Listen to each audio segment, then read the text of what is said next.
This video is going to go over the gas laws test review. Okay, number 1, classify the following statements about ideal gases as either true or false. In your notes, you should have it's called the postulates of the kinetic molecular theory. There's 5 postulates. You do need to know them, and that is where this comes from, because this is about how ideal gases behave. Particles are in constant motion. That is true. Gas particles are always moving. They move in random curved paths. That is not true. That is false. Gas particles don't move curved, straight line paths. The average potential energy of a molecule is proportional to its temperature. That is false. It's not the potential energy, it's the kinetic energy that is proportional to the temperature. So the higher the temp, the more kinetic energy that particle has. And you should know gas kinetic energy is like speed, so higher temperatures, they move faster. D, they attract and repel each other. That is false. They do not attract or repel each other. When they collide, they transfer energy to and from one another. Again, that's false. In ideal gases, when they collide, they do not transfer energy. And then that they're very small and relatively far apart. That is true. Okay. Number 2 is about graphing the relationships. It might help before you write this if we write out our combined gas law, which is P1 times V1 over N1 times T1. Now, if you can't remember these relationships, you can always plug in fake numbers to this equation and figure it out. And so what do I mean by that? The first graph is about, in case you can't see, pressure and temperature. When I look at this equation, pressure and temperature is P1 over T1 equals P2 over T2. And you can't remember if it's a direct or an inverse relationship. So what I want you to do is make P1 1, T1 1, and then let's say P2 is 2. So now the pressure has doubled. What's going to happen to the temperature? And you can mathematically go figure out, cross multiply, T2 would equal 2. So when the pressure doubles, the temperature would double. That means it is a direct relationship, and a direct relationship has a line like that. Okay. This graph, pressure versus volume. Pressure versus volume, looking at the combined gas law, is P1 V1 equals P2 V2. And if you can't remember, again, do the same thing. Let's say my pressure is 1, my volume is 1. Let's change my pressure to 2. What would my V2 be? So that would be 1 equals 2 times V2. V2 becomes 1/2. So what this tells me is when my pressure doubles, going from 1 to 2, my volume decreases because the volume goes from 1 to 1/2. So that would be an inverse relationship.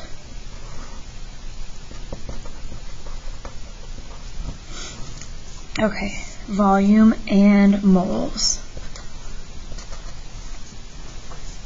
Volume and moles have a direct relationship.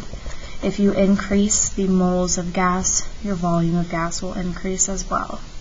Pressure and number of particles. Number of particles is another way of saying moles. Now it's a different unit, but if you increase the number of particles you have, you increase the number of moles. So it's almost, it's the same thing, and that is also a direct relationship. And again, if you don't believe me, go plug in fake numbers, P over N. And again, how did I get this? I pulled it from my combined gas law, just the P and the N part. Volume and temperature, that is a direct relationship. But if you can't remember any of these, and I ask you about 2 variables, use your combined gas law and just use the variables I'm asking you about like I did in these examples, and see what happens when you double one of the variables to the other one. Number 3. A gas at a constant temperature is in a container with a volume of 15 liters. The container has been contracted to 7.5 liters. What will be the pressure inside the container if no gas has been removed? So my initial volume, my V1, is 15 liters. My V2 is 7.5 liters. Now I didn't give you a number for pressure, and this, when you look at the answer key, it's not actually asking you for a number.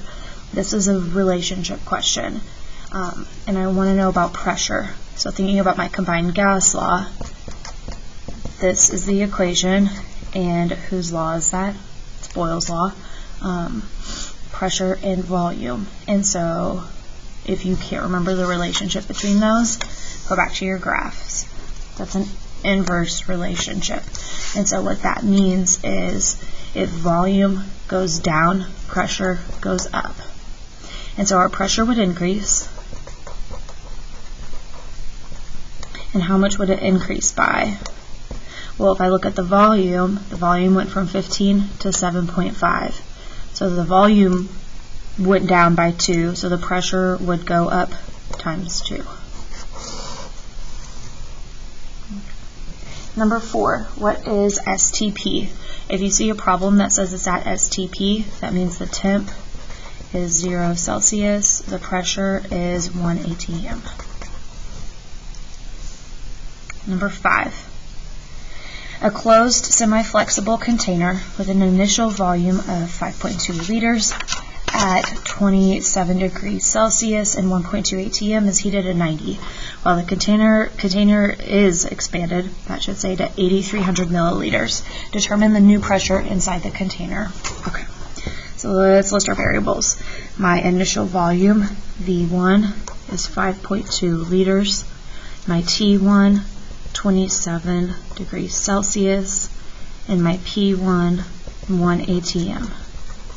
It gets heated to 90 degrees Celsius, so that's my T2 is 90, and the container expanded to 8,300 milliliters. Milliliters is a volume unit, so that's my V2. Determine the new pressure. I'm looking for P2. I've got VPT, so this is the combined gas law. The formula for the combined gas law is P1 V1 over N1 T1. Now, you probably noticed I didn't mention moles at all in this problem. If you have a problem like this where I don't mention an initial moles or like a final moles, you can just forget that N is a part of the equation. So let's just like literally forget it's not there, and mathematically it works out. Because if I don't mention moles, you just assume that doesn't change. Okay. Before we plug into this equation, temperature has to be in Kelvin. To go from Celsius to Kelvin, you add 273. So that would be 300 K plus 273 to my T2 is 363 K. And then volume has to be in the same unit. V1 is liters, V2 is milliliters. I don't like to use milliliters because they're really big numbers. I like liters because they're smaller. To go from milliliters to liters, you divide by 1,000, so that would be 8.3 liters. And then now they're in the same unit, temperature's in the same unit, we can solve. And so you need to plug your variables into the right spot. Pressure is 1, V1 is 5.2 over T1, 300, equals P2, which is 1, times my V2, 8.3, make sure you use the liter number, over my, no, I'm looking for P2, P2 isn't 1, I'm crazy, over T2, which is 363. And then from here to solve, you can cross multiply. So 363 times 1 times 5.2.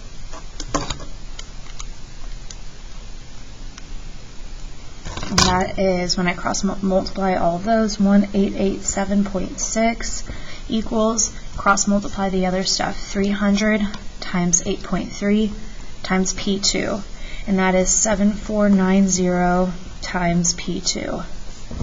To solve for P2 by itself, we have to divide each side by 2490, and we get that P2 equals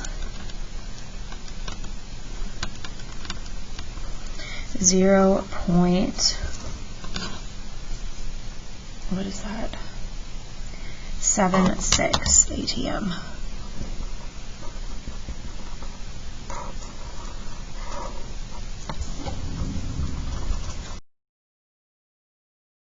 Okay, and I just realized this is the wrong answer because P1 is 1.2, not 1. So check, that's not the right number. The actual correct answer, if you used 1.2 as your P1, is 0.91 ATM. Oops. Same setup, wrong pressure. Sorry, guys. Okay, number 6, and let's make sure I can do this one without messing up.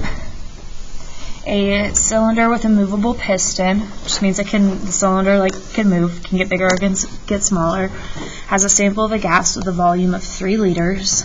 So V1, 3 liters at negative 10 Celsius, T1, negative 10 degrees Celsius, and 2 atmospheres. So my P1, and that is a 2.0 ATM. What's the volume of the sample? V2. When the gas is heated to 363 K, so T2 is 363 K, and P2 stays the same at 2 ATM. This problem, you could use the combined gas law because it's P, V, and T. But hopefully you noticed that P1 and P2 are the same unit. And so that number's not changing. It's not affecting the equation. So you don't have to put it into the formula if it stays the same. Instead, we can just use Charles' law for this, which is V1 over T1 equals V2 over T2. You don't have to use combined because the pressure's not changing, so it's not going to change the number at all. And then I'm almost ready to put this into the equation, but temperature has to be in Kelvin. So plus, that would be 263 K. Okay. So volume 1, 3 over temperature 1, 263 equals V2, we don't know, over T2, 363. 1089 equals 263 times V2, divide each side by 263. And when you do that, 1089, V2 equals 4.14. Looking at sig figs, 4.1 liters.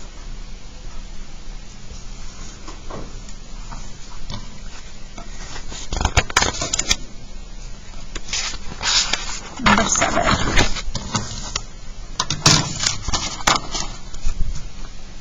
A helium-filled balloon has a volume of 208 liters, and it contains 9.95 moles of gas. So volume, 208 liters, moles, which is N, 9.95 moles. The pressure of the balloon is 1.26 ATM. Determine the temperature in Celsius. I'm going to underline that because it wants the answer in Celsius. Anytime you use an equation, you'll get temperature in Kelvin. So we're going to have to convert it from Kelvin to Celsius at the end. Okay, so looking at my variables, I have V, I have N, I have P, and I only have 1, so I don't have 2 of anything. There's no T2, no V2, etc. If you don't have a 2 of any equation, V2, T2, whatever, it's the ideal gas law, which is PV equals nRT, because all your other gas laws require P1, V1, P2, V2, etc. So this is an ideal gas law problem. Now, the ideal gas law, you'll be given R. R is 0.0821, but you do need to remember that volume has to be in liters, which it is, and pressure has to be in ATM, which it is. And then moles is moles. And so we have everything to plug into this equation. We're only missing T. So this is not a stoichiometry one, it's just plug in here. 1.26 times 208 equals 9.95 times R times T.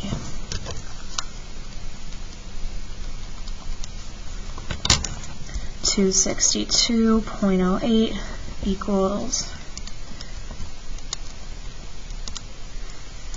0.816895. Okay, divide each side by that.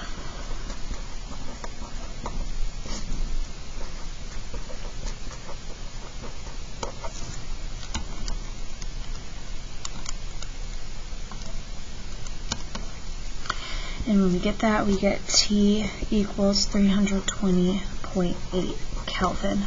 Now, remember, the question asks for the answer in Celsius.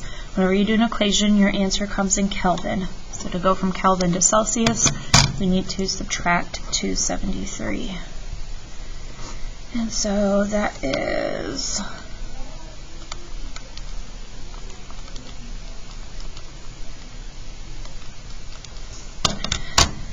T equals 47.8 degrees Celsius.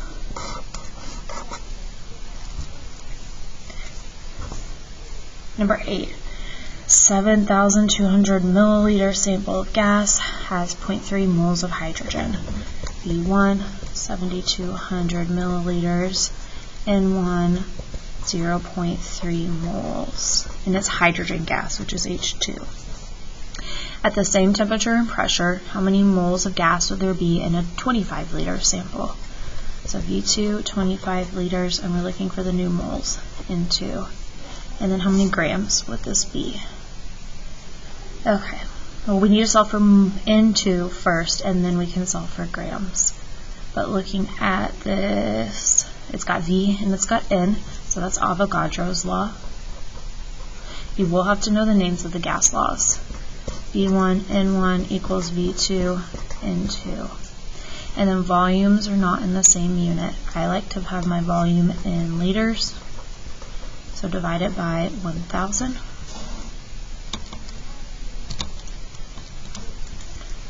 .2 liters.